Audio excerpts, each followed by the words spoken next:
It took a year, but Roger's Japanese custom order is finally here.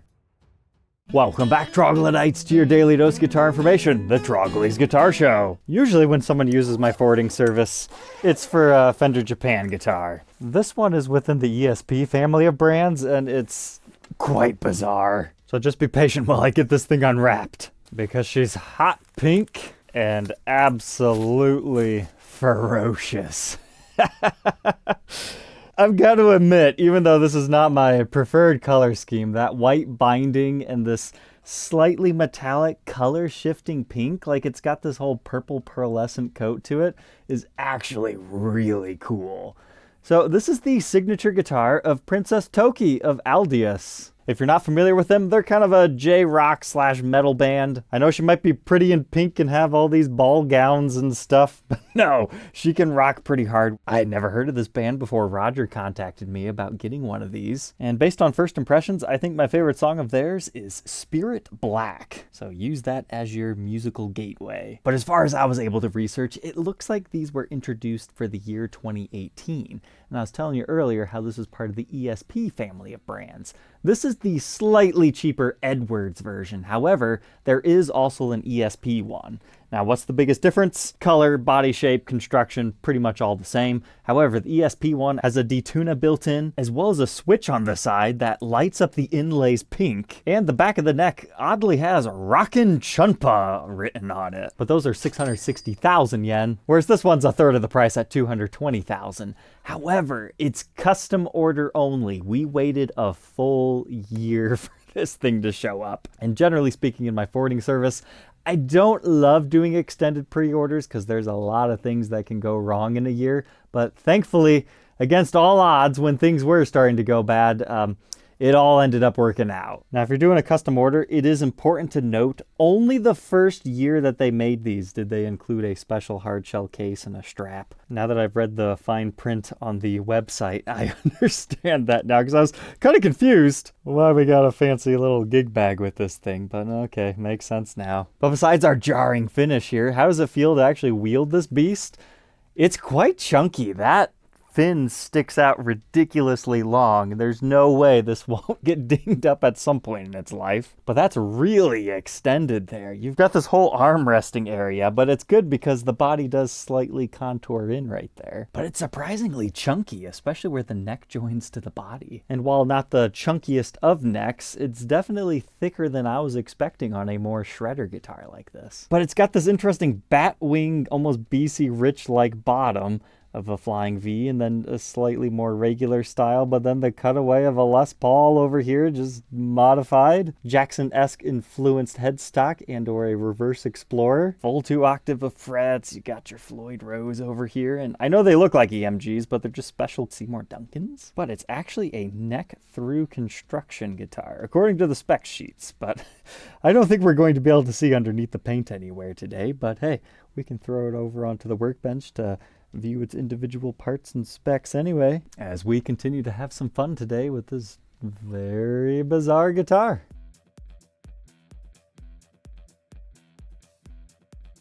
Inside the Chunpa V, I was thinking they were EMGs, and they basically are, just Seymour Duncan made them and refined them, because they look exactly like an 81-85 set. They've got the quick connect on the back with that whole epoxied in look. But what was very fascinating to me, it's actually a flat plastic on the edges, but the front has that very familiar textured look to it. If you turn it onto the side, you can see that's just some sort of a faceplate that they put on top of it to give you that oh so familiar look. But instead of EMG, it says Seymour Duncan. The official model name's down here, the AHB1N for the neck. And it's the same thing in the bridge position, just labeled B. They're officially known as the Blackout set. They're high output active pickups. So we'll have to see how those sound through my amp. But just like with EMGs, you got your regular connectors back here. I put a piece of blue tape, that way I know which one goes to the backside. But unfortunately, not too much to look at in these cavities. You can see the paint got bunched up in a few areas, and you've got some buffing compound. You can also see the grounding wire run through our pickup cavity into our electronics. And there is an interesting blue dot in here. Must be a quality sign-off type thing. But they mount to the guitar just using a regular pickup ring, nothing too fancy.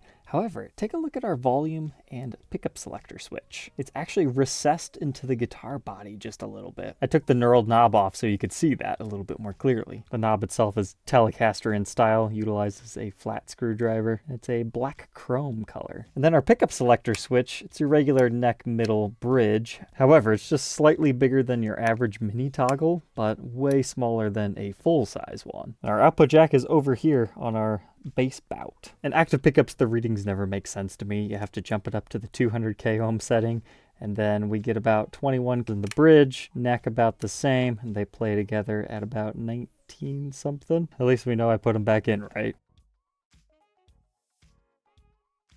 I was hoping we might be able to see some exposed wood somewhere, but nope, not even in here. I did find it funny though. In order to fit the contour of the body, they just ended up bending one of these metal jacks. I suppose now that I think about it, they probably don't pre-bend it. It just gets bent from the pressure of the screws. Let's just take a second to appreciate this very interesting flap pink colorations. Turns purple in certain lighting situations. It's just a light pearlescent coat over top. And this is supposed to be an alder body. Now, you can't really see it here on the workbench. However, when I was outside filming B-roll, I captured a little bit with my phone. You can see the wood grain underneath the paint, but it's not obnoxious. It's not always there. But under those very right lighting situations, you can also see the seam lines of where the body wings join onto your neck through construction. So I can confirm that. So alder, centerpiece maple. And if you're curious about the Floyd Rose, it's the FRT 5000 model. I don't really know much about Floyd's. It seems like a decent one. It has fine tuners that move quite easily. And just like our controls over here, it is also recessed into the body.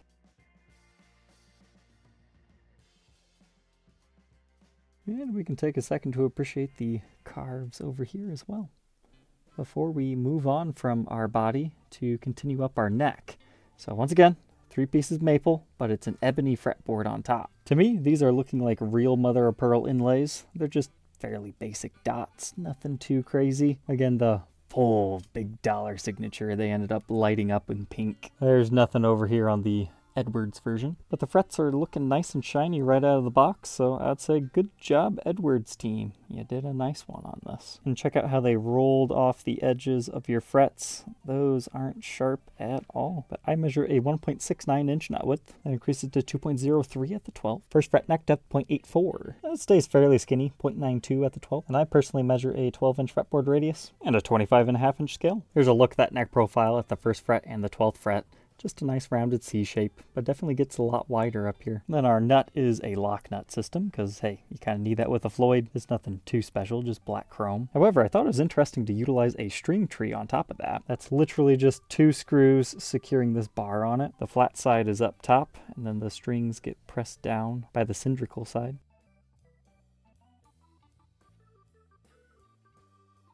And otherwise, we can just appreciate our super pointy headstock with the Edwards branding and our piercing white binding. That works well with this hot pink color. And here's a close-up of the Edwards logo. I'm not much of a snob between Edwards or ESP, so it doesn't bug me. It's got an interesting font to it. It just kind of blends in with itself, almost like some alien writing. I do have to knock off a few points for the cleanliness of their routes for like the truss rod. You can see the paint got bunched up in a few areas. I noticed that on pretty much all the exposed cavities. But here's a look at the truss rod that they throw in these.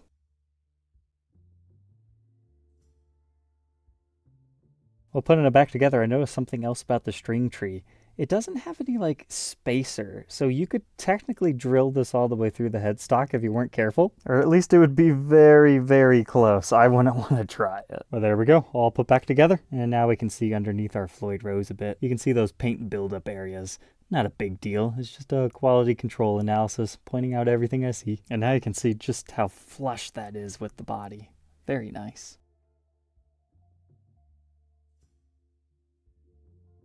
And now we move on to the backside. With our back plate removed, there's not much going on in here. No coil splitting, just regular volume control, and then your toggle switch. Bunch of room to add other stuff if you so desire. But do you need a tone control with these pickups? I guess we'll find out. Sometimes just playing around with your volume is enough on actives. And as we saw earlier, you don't have a back plate over your trem cover for easy access, string changes, etc. But this is one of my favorite things about ESP family of guitars. when they have active pickups, they're so easy to get to the battery because they have this ashtray-like thing. It's just like an old car. Satisfying to use. You don't dread changing your battery on something like this. But interesting location for our strap button, just right here on the back. It does help it balance better than like all the way over here. But there is a little bit of a belly contour. And then your other strap button's right up here. And sometimes if you get this in the light, you might think, oh, is that a seam line? Is it actually a set neck and they're lying? No, they've just slightly sculpted the body away right there because this does get pretty chunky. But that got me thinking, we're technically routing away some of the neck to put our trem system in it. But if you like the mealy, wheedly solos, yeah, it's all quite comfortable up there. And moving up the back side of our neck, we can see the color shifting before we get to a volute. It's always nice and handy to have. We can see our Designed by ESP branding, and we can see our regular Godo tuners. And then we've got an Edwards serial of 7520 25.3, and we can visually confirm that there were no dings or anything like that from the factory. Because apparently our first one had issues, so they had to make us a second one. That was part of the reason why this took so long. Now, what those issues were that the dealer found, I don't know. They never told us. But this one's looking quite nice. I mean, look at that. It actually carves away right there rather than just being big and blocky. I suppose we could take some dimensions. So 2.1 inches thick. Now that's including the fretboard. If we get just the body, it's 1.8 at the absolute thickest point. But remember, you got contours everywhere on this thing. I suppose if you want to get really nitpicky, if you look closely on the edge, you can see where like maybe the paint got scraped or not fully applied, or perhaps a mild contamination, but like you have to really be looking for that. I only noticed that here on the bench. I suppose that could also just be a buildup with the pearlescent coat. But all said and done, this thing weighs 7 pounds, 12.6 ounces. Let's go ahead and see what I can muster out of this beast.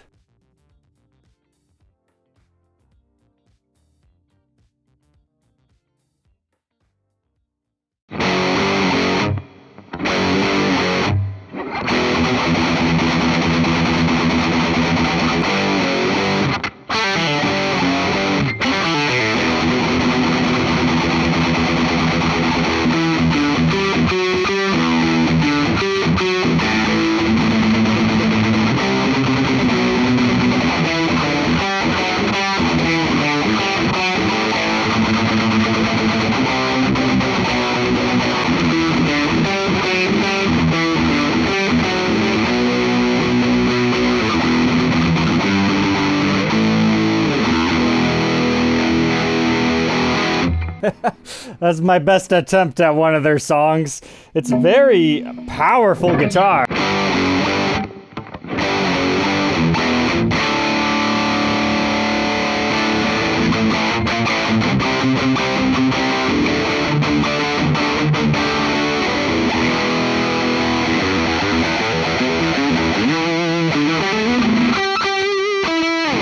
It really just feels like the neck goes on forever because there's not a lot of body that's encroaching upon your neck's space. And full 2-octave scales. I mean, if I knew how to do sweep picking and all that, I think this guitar would be a whole lot of fun. But listen to the chunk on that.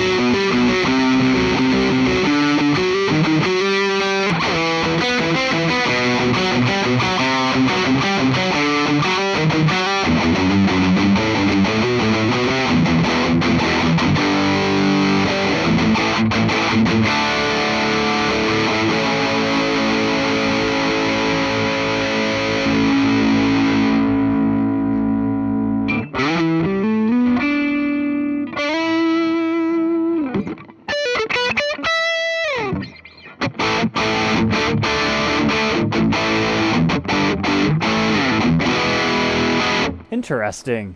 Don't forget to turn down your volume because that's full blast. It's almost too much.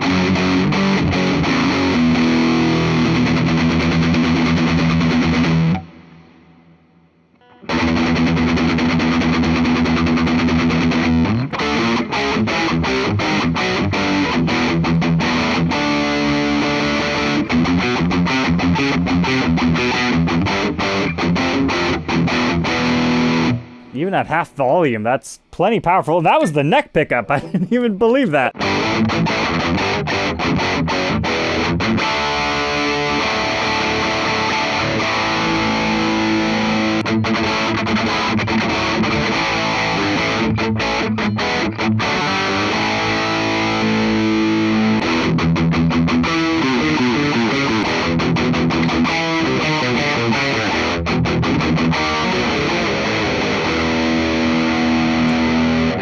Here it is, almost completely rolled off. Still very powerful.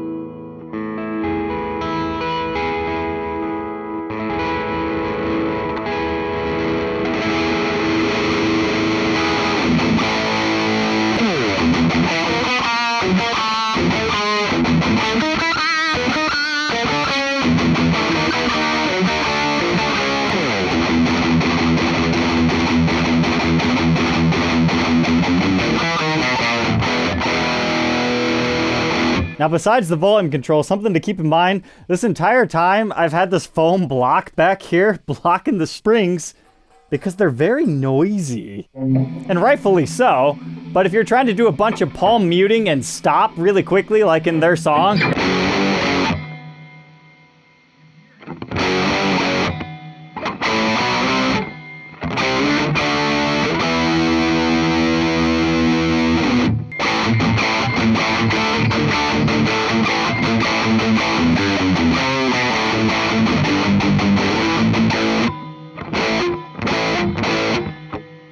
that's kind of annoying, but a bit of dampening helps.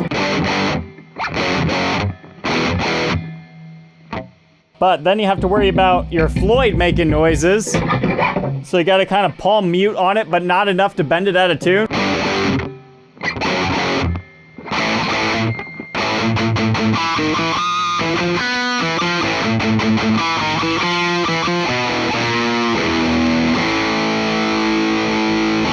But at rolled down volumes, it's not as bad. Let's roll it down to the clean channels now. I haven't had a guitar this powerful in a long time. Pardon the tuning, I'm not the best with Floyds.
So just like the dirty channel, you gotta pick lightly if you have your volume all the way up. Versus it's got that active punchy tone. If we roll that down halfway,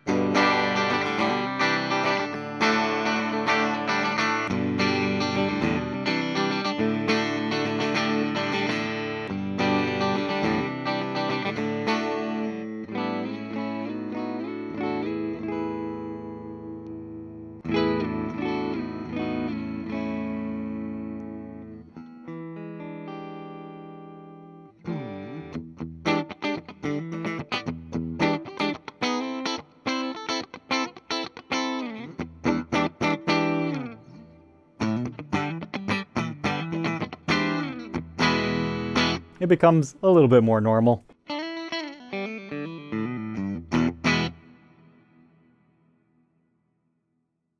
So there we go, Toki's signature Edwards Chunpa V.